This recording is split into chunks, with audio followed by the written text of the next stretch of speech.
Tom Campbell from Cultaholic.com, joined by Adam Pacitti. Goodbye, my lover. Goodbye, my friend. It's been the loveliest of times doing Cultaholic, but the lads are back from Las Vegas. Once their hangovers are settled, they'll be back here. It's been an honour and a privilege. I've had a lovely time. I'll go back to my podcast now with... That's what you think. JRH writing. He's sticking around for one more day! Yay! One more match! One more match! He will be forever. No, just the one more match. You'll be back tomorrow doing NXT/205 live graded. Shake my hand. Oh, a big Triple H handshake here. Hang on, we need to do like a proper warm into it. Here's some news! Jon Moxley's revealed when he wanted to leave the WWE and oh so much more. Massive, cannot be understated, massive sign-in for All Elite Wrestling. And Matt Jackson has responded about AEW GIFs being removed from Twitter. We'll dig into this in a minute. Cultaholic news, something Jon Moxley, something Jon Moxley. I feel like we've been Mox heavy, but he has been talked about a lot. That's me milking it dry, not doing something else, okay? That is you milking the Mox. There's a little bit more juice inside this Moxley tractor, so let's extract it. He's been on Chris Jericho's podcast. He very, very open interview on Chris Jericho's podcast.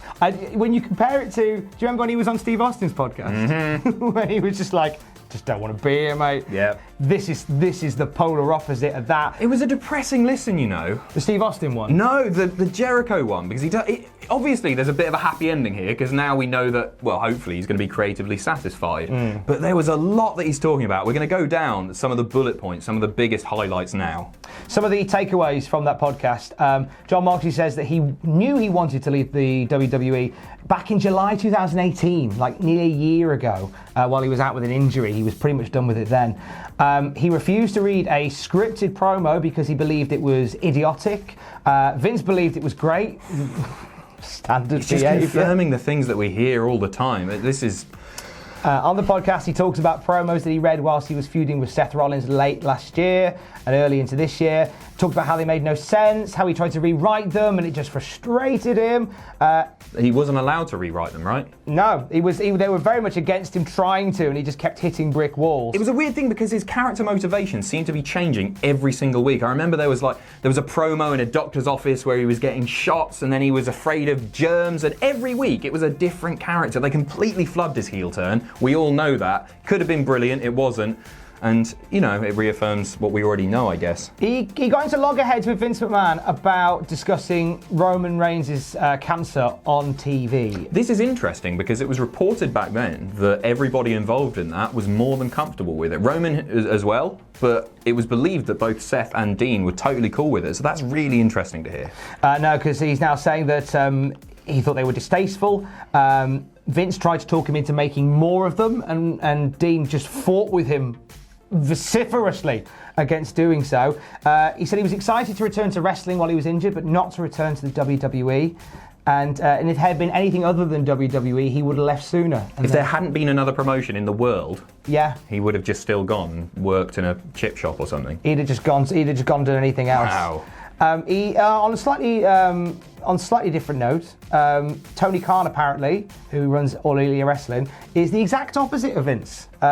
He's a big wrestling fan, and he's quite accepting of new guys doing whatever they want. It's interesting to hear that people say that Vince isn't a wrestling fan. I'm not sure I fully believe that Vince isn't a wrestling fan. I believe he's a money fan more than a wrestling fan, don't get me wrong, but I still think there must be a small part of him that gets excited by good wrestling. We hear all the time people complaining that WWE's hiring policies often revolve around hiring people who aren't into wrestling. All of their writers are comedy writers, or they're people who've worked in Hollywood very often. They don't like wrestling fans, and a lot of people speculate that harms the product. So it's interesting to read that Tony Khan, the head of this company, is a wrestling fan, and that's a good thing. I think it is, personally. I'd like to see more wrestling fans, because the ideas that I read on various forums from wrestling fans are very often a lot better than the ideas that I see each and every week on Raw and SmackDown. Some are a bit ropey, though. Some are a bit ropey. The majority of them are good. Do check out Chris Jericho's podcast with Dean Ambrose. Oh, I nearly used the wrong name.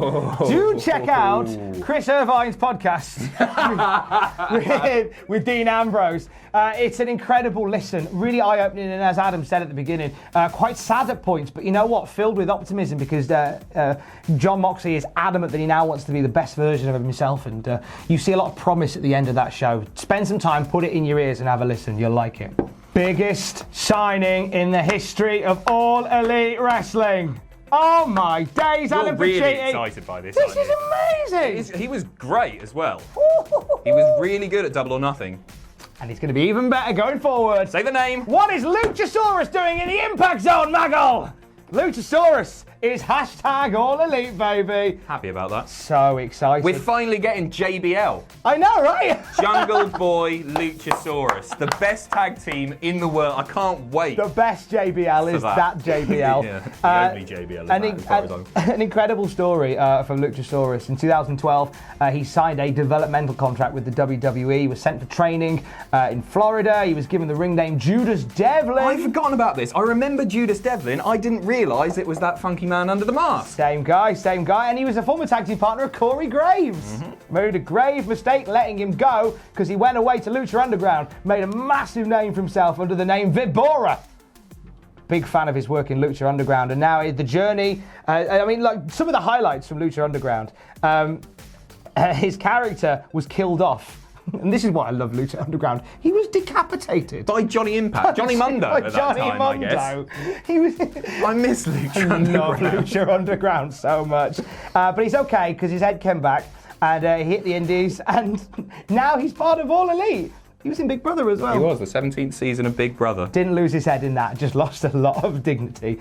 But now he's here in All Elite Wrestling. Do you know what? Genuinely, all lulls aside, I am very excited to see what Luchasaurus is going to do. Yeah, I mean, his team with Jungle Boy on the Indies has been fantastic. I think we might be seeing future AEW tag champions in those two. Oh, bring that noise. Welcome to the party, Luchasaurus.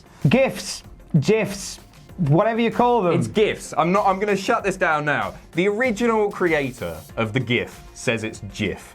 But that doesn't matter. If I invent something and just completely mispronounce it, it's not glue, is it? It's glue. What's he on about? Sorry, carry on. So just because he invented it, but you've decided the way you pronounce it is correct? Yeah.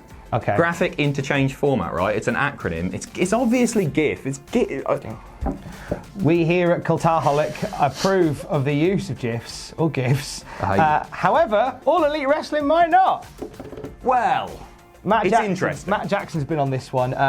Somebody tweeted him saying, I wonder why the TDE_wrestling GIFs are being reported and being deleted from Twitter. Now, so basically, any time you see wrestling GIFs on Twitter, chances are they are from TDE_wrestling. They tweet loads and they're always really good quality. They are, and they're very, very quick as well. They're very good at what they do. I didn't realise TDE stood for Total Divas Episodes. That's what it originally was. Carry on. That is where a company outgrows its name. But Matt Jackson's spoken about it and said that he had no idea this was happening, and now he's looking into the head office to see why they're being removed. Somebody in AEW doesn't like other people sharing its stuff. Is that what I gather from this? I think it's more realistic that somebody, and I don't want to speculate on who, but it was broadcast via various partners. ITV was showing it here in the UK, of course. It was on Fight. It was various places. And I think one of those has done it. I don't think it's a company directive. The fact that he says, just learning about it, didn't come from me getting it handled, to me insinuates that it's not an AEW policy. That would probably make more sense. I mean, it's okay. It's a random news story. We were umming and ahhing about whether we mentioned this, but you know what? In 2019, you and I consume most of our news through GIFs.